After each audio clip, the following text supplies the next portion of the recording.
இப்ப நம்முடைய வீத லீடர்ஸின் முதன்மை சேவகர் திரு அண்ணாமலை அவர்கள் மிகப்பெரிய வாய்ப்பை நம்மளுக்கு அளித்திருக்கிறார். என்னன்னாக்கா, எடுத்த உடனே அரசியல் எல்லாம் பேசாம முதல்ல மக்களுக்கு சேவை செய்யுங்க, அதுக்கப்புறம் மக்களே ஒரு நல்ல முடிவெடுப்பாங்க நல்ல விஷயத்த நம்மளுக்கு சொல்லியிருக்காரு. ஏன்னா பாத்தீங்கன்னாக்கா, நான்லாம் கடந்த 10 வருடங்களாக சேவை செய்து கொண்டிருக்கிறேன். சமூக சேவை தான் செஞ்சுட்டு இருக்கேன்.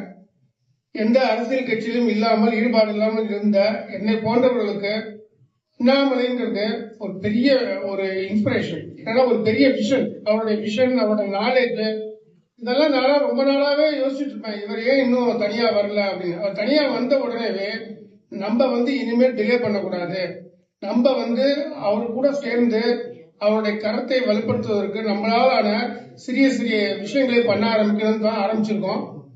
இப்ப ஸ்ரீரங்கத்துல பாத்தீங்கன்னாக்கா நிறைய விஷயங்கள் பண்ண ஆரம்பிச்சிருக்கோம். ஒரு டீம் வந்திருக்கு. அந்த டீம்ல எல்லாரும் ஆக்டிவா பார்ட்டிசிபேட் பண்ணி நல்லா பண்றாங்க.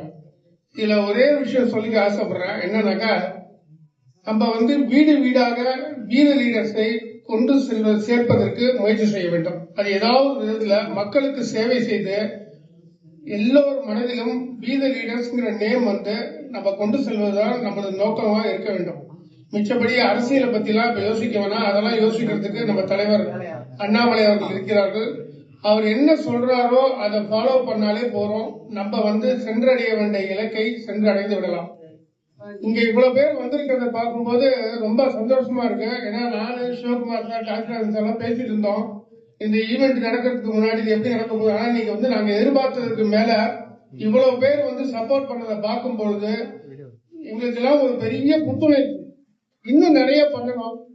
அதுக்கும் மேல இந்த சிறப்பு விருந்தினராக வந்திருக்கும் திரு வசந்தராஜன் அண்ணன் அவர்கள், அவர் பொள்ளாச்சியில நடத்தின மாநாட பார்க்கும்போது பயங்கர பிரமிப்பா இருந்தது. இவ்வளவு பெரிய ஈவெண்ட்ல பண்ண முடியுமான்னு. அதே மாதிரி ஸ்ரீகாந்த் ஐயா அவர்களுடைய குரலை நம்ம நிறைய கேட்டிருப்போம், அவரோட வாய்ஸ கேட்டிருப்போம். அவரும் இங்க வந்திருக்கிறது நம்மளுக்கு எல்லாம் ஒரு பெரிய இன்ஸ்பிரேஷன். எல்லோருக்கும் நன்றி.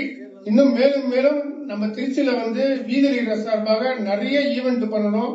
அதுவும் மக்கள் சார்ந்த பணிகளை நம்ம எல்லாரும் ஈடுபடணும்னு வேண்டி கேட்டு